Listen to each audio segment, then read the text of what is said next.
मी चालले आहे मुंबईला, म्हणजे माझ्या माहेरी मम्मीकडे. आणि हे बघा जाम किती लागले आहेत, त्यामुळे फांदी खूप खाली येत आहे.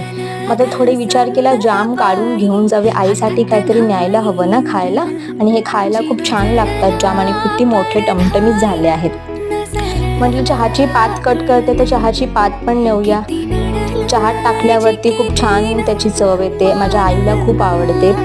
म्हटलं चहा पात पण घेऊन जाऊया. आणि हे बघा वांग्याचं रोपटं किती मोठं झालं आहे. मध्यंतरी ह्याला खूप वांगी लागली होती, 5-6 मी अगोदरच काढून घेतली होती नेण्यासाठी.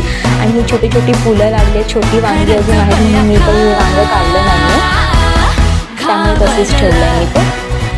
आणि हे बघा किती फणस लागले आहेत झाडाला, पण मी घेऊन नाही जाऊ शकत. माझी इच्छा आहे फणस घेऊन जायची, पण रिझर्वेशन नसल्यामुळे मी घेऊन नाही जाऊ शकत, कारण मला बसायला जागा भेटते की नाही तेच माहिती. आणि तुम्हाला माहिती आहे तर किती गर्दी आहे.